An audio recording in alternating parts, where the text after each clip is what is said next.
In this video, we'll discover a guide to an organized mind. So, now that you understand all the benefits of an organized mind, you've got some ideas of the areas of your life that can be improved by taking back this control. You need to know how to get to that point.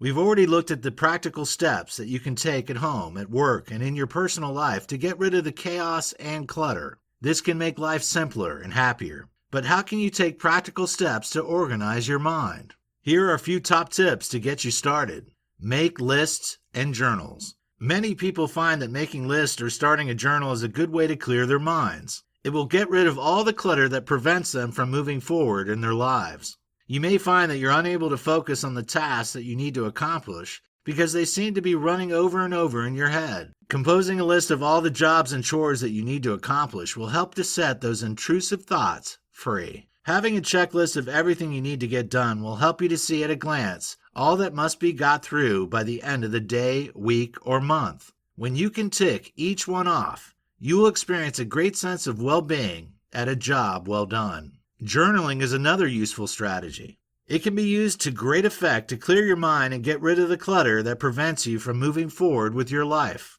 You may be feeling anxious, stressed, or depressed about situations in your life. Keeping notes in a diary or journal will help to bring some clarity to the situation, put it into perspective, and enable you to find a way forward. It will also help you to release the tension that builds up when you're unable to express yourself and unleash the feelings that are causing you misery. Journaling also helps you to spot patterns in your life. It helps you to identify precisely what makes you feel miserable, stressed, angry, or anxious. You can take action to avoid those triggers or address them in a healthy way the next time those situations arise. Learn to let go. It can be hard to learn how to let go since many of us are raised in an environment where we cling on to things, whether those be possessions, emotions, or relationships. Unfortunately, this tends to apply to both the positive and negative ones. Everyone will go through times in their lives when they feel unhappy, angry, or frustrated. This is completely normal and is something that cannot be avoided. Nor should it be. The key to overcoming those feelings, though, lies in how you deal with them.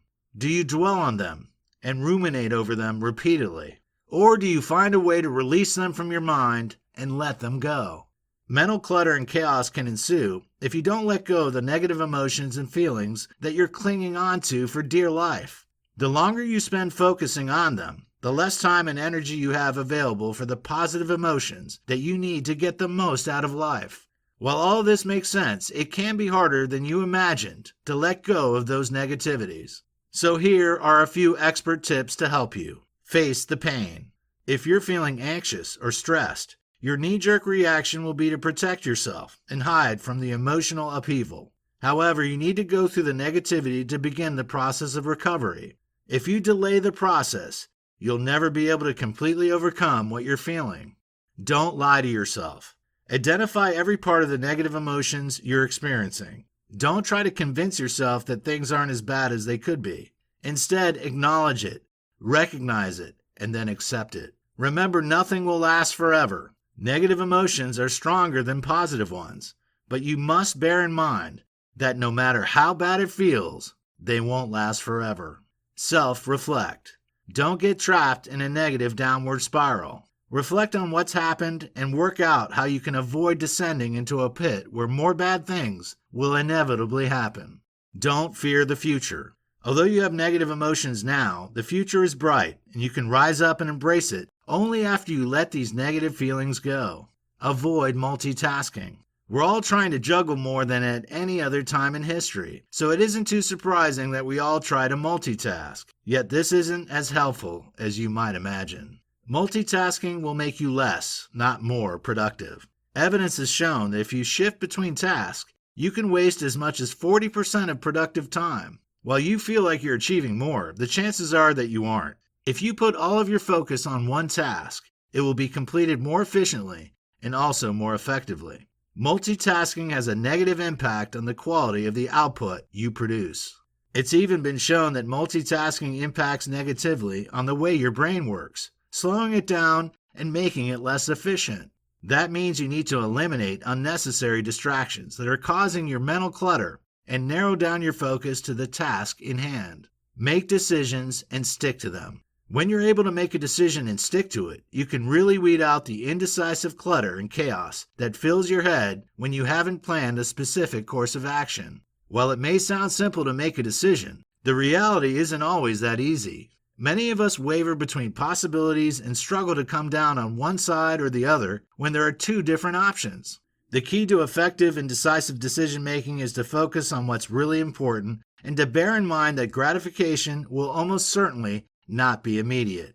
You must be self-disciplined once you've committed to a course of action and not be tempted to fall at the first hurdle. If you don't stick with the decision you've made, you'll never be able to achieve a clear mind and take back control of your life. Be kind to yourself. If you're to truly organize your mind and find inner peace, you'll need to learn to start being kind to yourself. While most of us agree that kindness brings better quality to your life, many of us still fail to show ourselves the self-care that makes us happier and more positive. But what does being kind to yourself actually mean? How does it look in practice? Essentially, you'll have to learn how to nurture yourself. After all, you can't rely on kindness being shown to you by strangers, but you can always show it to yourself. Being kind to yourself means looking after your own physical and mental well-being. It means having disciplined health habits and living a balanced lifestyle. This comes in the shape of getting enough quality sleep, taking exercise to strengthen your muscles, keep your heart healthy and help you stay flexible, and drinking plenty of water. It means going to the doctor if you experience a health problem, and adopting healthy coping mechanisms to get you through the challenges and stresses of everyday life. Remember, too, that being kind to yourself is an ongoing process. It doesn't mean taking a couple of days to nurture yourself if you're feeling especially low or distressed. It means taking regular time every day and week to look after your well-being. Don't wait until you're sick to care for yourself. Don't wait until you're exhausted before you take a break. Prevention is better than cure, so make sure you adopt a maintenance self-care regime.